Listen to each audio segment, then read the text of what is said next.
ஸ்ரீ குருப்பியோ நமக. நன்றாக குரு வாழ்க, குருவே துணை. பரபிரம்ம ருத்ரகாயத்ரி ஞானஸ்தலத்தின் நண்பர்களுக்கு வணக்கங்களும் வாழ்த்துக்களும். மேஷ லக்னத்திற்கு 10 நாட்களுக்கான தினப்பலனை பார்க்க இருக்கிறோம்.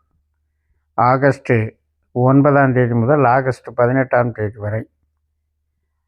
ஆகஸ்ட் 9ஆம் தேதி சனிக்கிழமை மதியம் 2:23 வரை திருவோணம் நட்சத்திரம். அதற்கு பிறகு அவிட்டம் நட்சத்திரம். சந்திரன் மகர ராசியில் நமக்கு 10ஆம் இடத்துல தொழில் பலத்தை, உற்பத்தி சார்ந்த தொழிலை வளர்க்கின்ற நாளாக இருக்கும். பணவரவுக்கும் உத்தியோக பலத்துக்கும் அதிகாரத்திற்கும் மிக மிக மேன்மையான நல்ல நாளாக இருக்கிறது.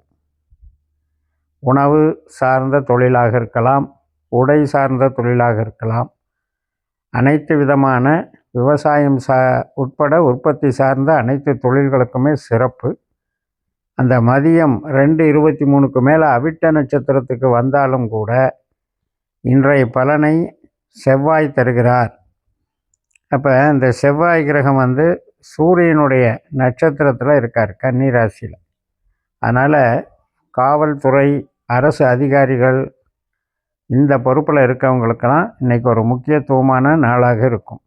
அதாவது பிஸியான நாளாக இருக்கும். மறுநாள் ஞாயிற்றுக்கிழமை ஆகஸ்ட் 10ஆம் தேதி இதே அவிட்ட நட்சத்திரம் மதியம் 1:52 வரைக்கும் இருக்குது. அந்த 2 பாத கும்பராசியில் அவிட்டம் இருக்கிறதுனால சந்திரன் கும்பராசிக்கு மாறிடுறார். இந்த மதியம் 1:52க்கு மேலே சதயம் நட்சத்திரம், ராகுனுடைய நட்சத்திரம். ராகு நமக்கு தைரிய ஸ்தானத்தில் இருக்கார், 3ஆம் வீட்டில் இருக்கார். குருவனுடைய நட்சத்திரத்தில் இருக்கார். குரு ராகுனுடைய நட்சத்திரத்தில் இருக்கார்.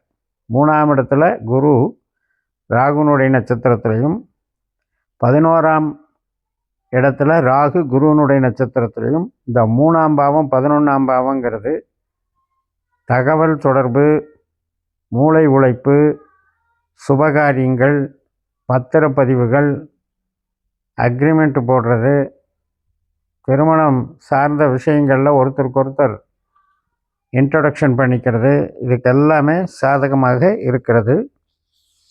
இந்த ஞாயிற்றுக்கிழமை மதியம் 1:52 தொடங்குகின்ற சதய நட்சத்திரம் மறுநாள் திங்கட்கிழமை ஆகஸ்ட் 11 நண்பகல் 12:59, அதாவது 1 மணி வரைக்குமே இருக்குது. அதற்கு பிறகு பூரட்டாதி நட்சத்திரம். பூரட்டாதியும் இதே பலனை தான் கொடுக்கும். ஏன்னா குருவனுடைய நட்சத்திரம். 3ஆம் இடத்துல குரு, 11ஆம் இடத்துல ராகு. இந்த குருவனுடைய உபநட்சத்திரம் செவ்வாயாக இருக்கின்ற காரணத்தினால நாம் செய்யக்கூடிய காரியம் சீக்கிரம் நடக்கும். ஒரு இடம் வாங்க போகிறோம், டக்குன்னு நாம் டிலேவாக நடக்குன்னு எதிர்பார்த்துக்கிட்டு போவோம், ஆனால் சீக்கிரம் நடந்துடும். ஒரு காரியம் நினச்ச உடனே நடக்கிறதுக்கு இந்த நாள் நல்ல நாளாக இருக்கிறது. ஆகஸ்ட் 12ஆம் தேதி செவ்வாய்க்கிழமை நண்பகல் 11:51 வரை இந்த பூரட்டாதி நட்சத்திரம். அதுக்கப்புறம் சந்திரன் மீனராசிக்கு மாறி உத்திரட்டாதி நட்சத்திரம் நடக்குது. சனியினுடைய நட்சத்திரம். சனியும் நமக்கு அங்கேயே இருக்கார், சனியினுடைய நட்சத்திரத்திலே இருக்கார். இப்போ சனி சந்திரன் சேர்க்கை பலனை கொடுக்குறாங்க. அது மட்டும் இல்லை, புதன் சனியினுடைய நட்சத்திரத்தில் 4ஆம் வீட்டில் இருக்கிறதுனால இந்த சனிக்கும் புதனுக்கும் ஒரு கனெக்ஷன் ஏற்படுது. அதனால் என்னென்னா, மெயினாக கட்டுமான துறையில் இருக்கவங்க, மூலதனம் போடுறவங்க, இண்டஸ்ட்ரியல் துறையில் இருக்கவங்க, இவங்களுக்கெல்லாம் அது ஒரு கனெக்டிவிட்டி உருவாக்கும். புதிய மூலதனம், புதிய ஒரு ப்ராஜெக்டு இது மாதிரி ரெடி பண்ணி கொடுக்கும்.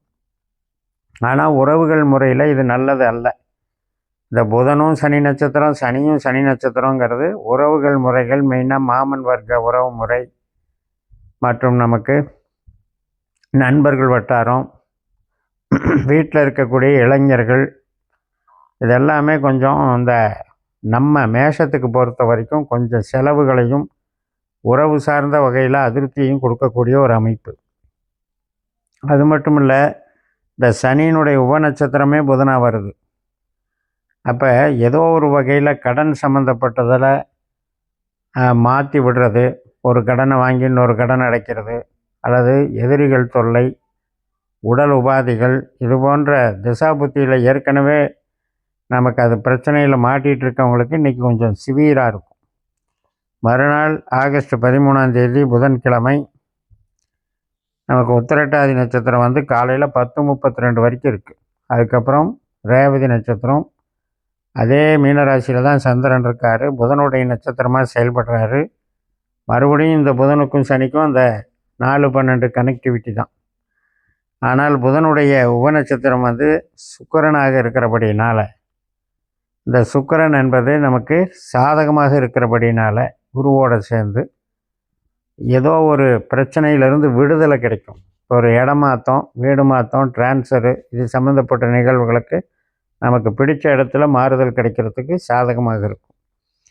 மறுநாள் ஆகஸ்ட் 14 வியாழக்கிழமை காலையில் 9:05 வரைக்கும் இந்த ரேவதி நட்சத்திரம். அதுக்கு பிறகு சந்திரன் வந்து நம்ம லக்னத்துக்கே மேசராசிக்கே வந்துடுறார். அங்கே இருக்கிற அஸ்வினி நட்சத்திரத்தில் போகிறாரு. அஸ்வினிங்கிறது கேதுவனுடைய நட்சத்திரம். கேது ஏற்கனவே சிம்ம ராசியில் 5ஆம் இடத்துல சுக்கிரனுடைய நட்சத்திரத்துலேயும் புதனுடைய உபநட்சத்திரத்துலேயும் இருக்கிறபடினால இன்றைக்கி என்ன அப்படின்னா ஒரு ரிலாக்ஸாக இருக்குன்னு நினைப்போம், முடியாது. ஒரு உறவுகளை புதுப்பிச்சுக்கலான்னு நினைப்போம், ஆனால் அதில் வந்து அது பிரேக் ஆயிரும். ஸோ அதனால் இன்றைக்கும் வந்து உற்பத்தி சார்ந்த தொழில் பலத்தை கொடுக்குமா ஒழிய அது உறவுகள் சார்ந்த வகையில் சந்தோஷத்துக்கு நல்லா இல்லை. ஆனால் பண வரவுக்கும் தொழிலுக்கும் நல்லா இருக்குது. ஆகஸ்ட் 15ஆம் தேதி வெள்ளிக்கிழமை பரணி நட்சத்திரம் காலையில் 7:35 தொடங்கிறது. நம்ம லக்னத்தில் இருக்கக்கூடிய சுக்கிரனுடைய நட்சத்திரம். அப்போ பரணிக்கு உண்டான சுக்கிரன் எங்கே இருக்கார் அப்படின்னா குருவோட சேர்ந்துருக்காரு.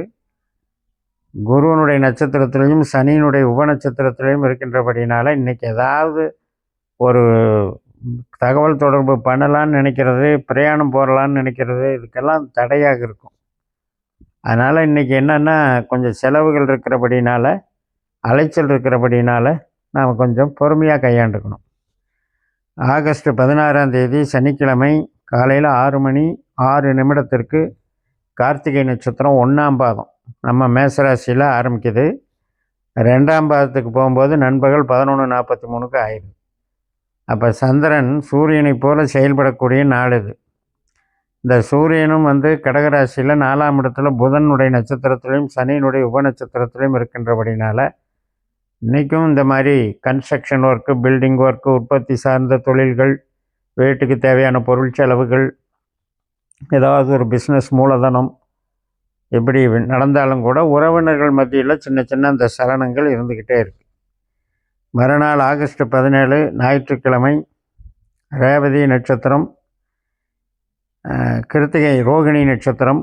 இந்த 2ஆம் இடத்துல சந்திரன் ரிஷபராசியில் சந்திரனாகவே செயல்படுகிறார்.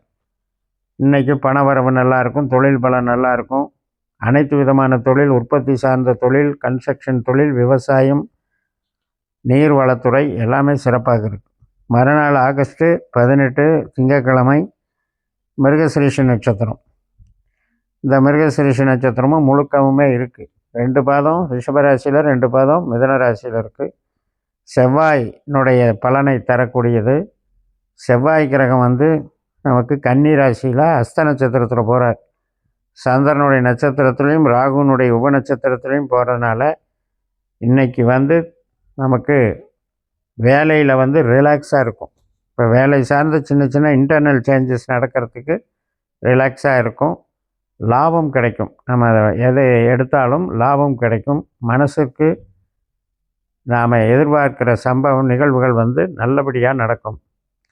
இந்த 10 நாட்கள் பலனில் மேஷ லக்னத்தை பொறுத்த வரைக்கும் தெரிஞ்சுக்க வேண்டியது என்னென்னா, உறவுகள் சார்ந்த விஷயத்தில் கொஞ்சம் விட்டு கொடுத்து போகணும்.